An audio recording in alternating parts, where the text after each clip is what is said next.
नमस्कार,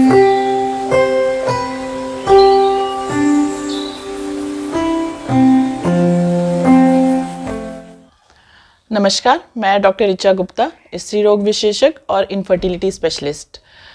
आज हम बात करेंगे टेस्ट ट्यूब बेबी IVF जिसे कहा जाता है, लेमन लैंग्वेज में हम उसे टेस्ट ट्यूब बेबी कहते हैं। टेस्ट ट्यूब बेबी एक प्रोसीजर है, कपल्स के लिए ये प्रोसीजर है जो नेचुरली नहीं कंसीव कर पा रहे हैं। इसके कौन कौन कपल्स हैं जो टेस्ट ट्यूब बेबी के लिए ट्राई कर सकते हैं।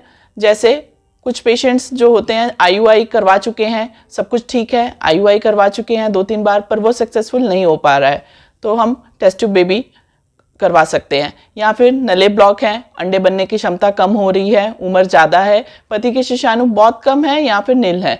ऐसे केसेस में टेस्ट ट्यूब बेबी साइंस का एक योगदान है कि हम उसके थ्रू अपना खुद का बच्चा कर सकते हैं।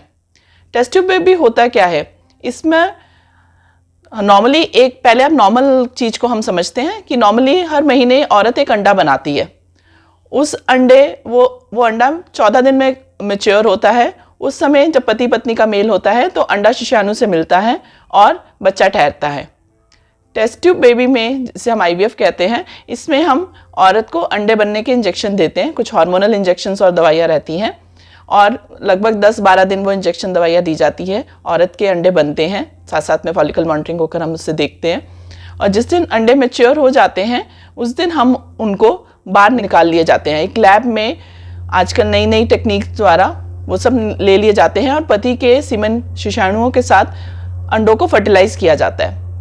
टेस्ट ट्यूब बेबी नाम ही इसलिए पड़ा था क्योंकि शुरुआत में ये टेस्ट ट्यूब में किया गया था, पर आजकल साइंस इतनी एडवांस हो गई है कि हम लोग इसी से एक शिशाणु को फर्टिलाइज कर उसको भ्रूण बनाते हैं, एम्ब्रियो कहते हैं। जब वो भ्रूण 5 दिन का बन जाता है और उसमें से जो भी भ्रूण अच्छा बनता है उसको फिर हम वापस महिला के गर्भ के अंदर ट्रांसफ़र करते हैं और औरत 14 दिन बाद अपना प्रेगनेंसी टेस्ट करके देखती है। इसके आगे की प्रेगनेंसी, हाँ, औरत को साथ में कुछ शुरू के 3 महीने कुछ हार्मोनल दवाइयाँ और इंजेक्शंस सपोर्ट, प्रेगनेंसी की सपोर्ट के लिए दिए जाते हैं और उसके बाद ये प्रेगनेंसी नॉर्मल प्रेगनेंसी जैसी ही रहती है, अनलेस कोई बड़ी कॉम्प्लिकेशन और ना हो।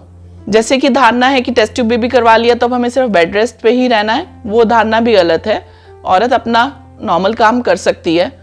हाँ, कोई कॉम्प्लिकेशन है, कुछ ब्लीडिंग है या जैसे टेस्ट ट्यूब में अक्सर जुड़वा ठहरने के चांसेस रहते हैं, तब थोड़े से हम बेड रेस्ट और प्रिकॉशंस की एडवाइस करते हैं। पर नॉर्मली पेशेंट्स अपना नॉर्मल घर का काम, अपना नॉर्मल चलना फिरना कर सकती हैं।